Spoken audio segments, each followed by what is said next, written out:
Mr. President, tonight Republican leadership intends to force a vote on their tax bill.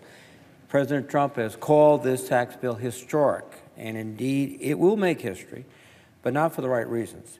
It is a historic transfer of wealth from students, seniors, and working families to the wealthiest corporations and individuals in America and indeed throughout the world.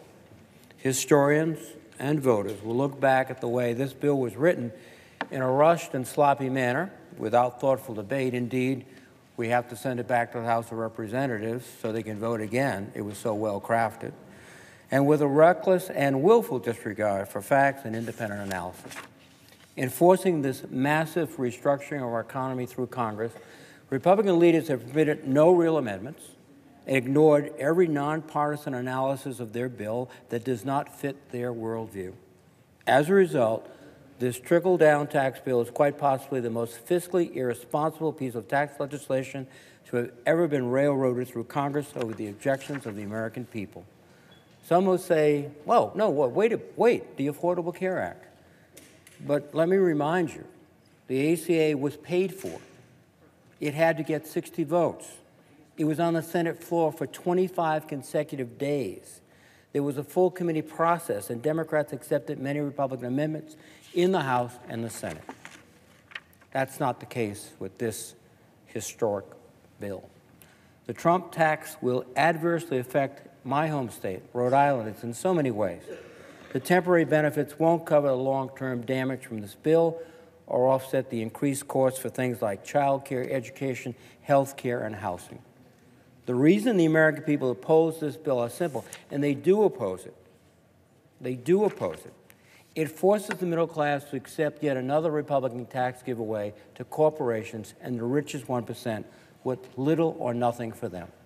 It gives trillions of dollars in permanent tax cuts to corporations while raising taxes on over half of American families over the next decade.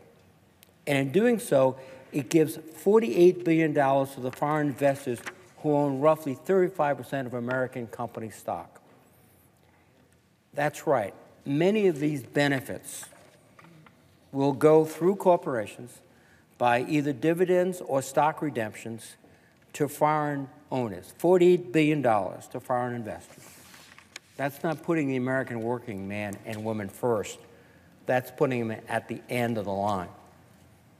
It makes the tax code more rather than less complicated, and very clearly incentivizes and rewards multinational corporations who send jobs and stash money overseas.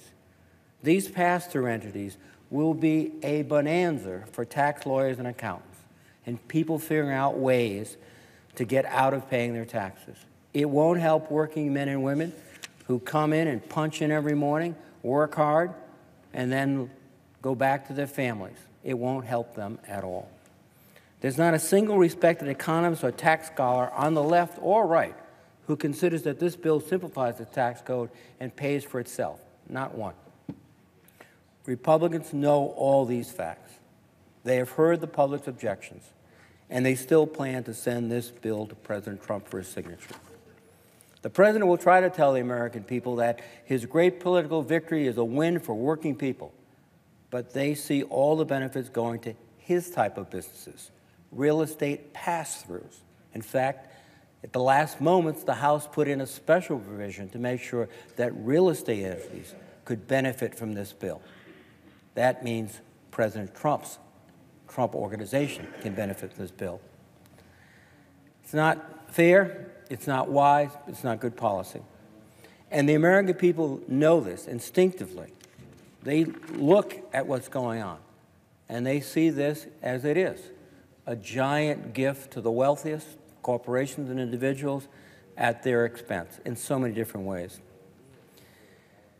And the consequences of this legislation are going to be staggering and generational.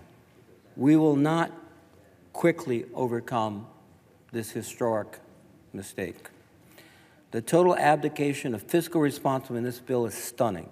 Adding trillions more to the deficit will put massive budget pressure on national defense, Medicare, Medicaid, Social Security, and other vital programs, and keep our commitments at home and abroad. These are the programs that do that. These are the programs that allow us to keep faith with the American people who sent us here, and also to ensure that we are moving towards a more peaceful and prosperous world. For future generations facing economic crisis or the challenge of their time or cyclical economic downturns that we cannot always foresee, those future generations will look back on this unnecessary tax giveaway and wonder why today's Congress was so irresponsible. In 2001, I was here, and I opposed the Bush tax cut. That time, however, we had an estimated $5 trillion surplus, and we didn't anticipate the 9/11 attacks. We were at a time where Russia was turning away from its communist past to what we thought was a democratic future. China was just emerging as an economic power in Asia. It's a totally different situation today. We all know it. My colleagues on the other side know it. We are challenged by 16 years of war, which we've made no attempt to pay for, and we are putting our national security behind benefits for the wealthiest Americans that are enshrined in this bill, adding $1.5 trillion to pay for tax cuts for the most wealthy in this nation and indeed the world. Because many of the recipients of our largesse, Republican largesse this evening, will not be Americans. A significant portion of American stock in our companies are held by foreigners. And when the stock buybacks take place, because that's what the companies are going to do, they've already announced it. They'll take the paper profits from this tax cut, they'll move it over to the side where they can use it to redeem their stock or give dividends, and a huge amount of that will go outside the United States, not helping our economy, maybe helping some people buy expensive yachts overseas and expensive French impressionist painting, but it's not going to help working people in Central Falls, Rhode Island, or Pawtucket, Rhode Island, or Cranston, Rhode Island. Not at all. It's a bill that's full of loopholes that'll be exploited for years to come. Indeed, we're already hearing rumors that they have to fix some of the problems they've already discovered in this legislation before it passed. And we can expect more legislation to, quote unquote, fix the bill.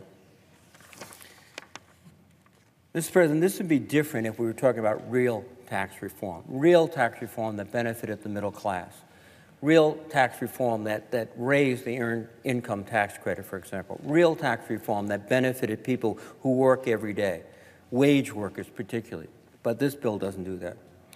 And real tax reform is a result of an open bipartisan process. It's ideally revenue neutral, like the 1986 law under President Reagan, which took a bipartisan consensus, which made major reforms, and which is something that was not only procedurally, but economically wise and sound. Now, I hope going forward we can work together to prevent and undo the damage from this bill and enact real responsible tax reform that boosts take-home pay, spurs job growth, closes loopholes, expands opportunity, and strengthens the long-term stability and security of our nation. But that is not this legislation. And one final point. This Monday, the President announced his national security strategy, his overarching vision of what will make this country safe, secure, and strong as we go forward. And part of that national security strategy is to reduce the debt through fiscal responsibility. Well, my Republican colleagues are about to increase the debt through fiscal irresponsibility. Now, this national security strategy isn't even 24 hours old, and it's being abandoned. And it's being abandoned before literally even the pen is dry on the paper. Because when it comes to tax cuts, national security places far to the rear. And we know what is going to happen. As this deficit grows, and it'll grow much larger than the $1.5 trillion that's projected, as it grows, it'll squeeze out spending. It'll squeeze out defense spending, despite the efforts on both sides to try to increase support for the military. It's just impossible to tolerate deficits, to create a deficit. of this magnitude and not see the consequences both on the defense side and the non-defense side. In fact, I'm just baffled because we have heard so much, particularly my Republican colleagues, talk about the need to support our men and women in the field after 16 years of war. I mean, why aren't we down here at least saying, if we're going to borrow $1.5 trillion, let's give it to the men and women in uniform? No. We're here tonight saying, let's give it to the richest people in America and in the world. There is lots of rejoicing going on throughout the world tonight because when their stock is redeemed in the companies they own, they're going to be wealthier, and they're going to use that wealth not for America, but for whatever reason they want. Again, is it a new yacht or a new painting?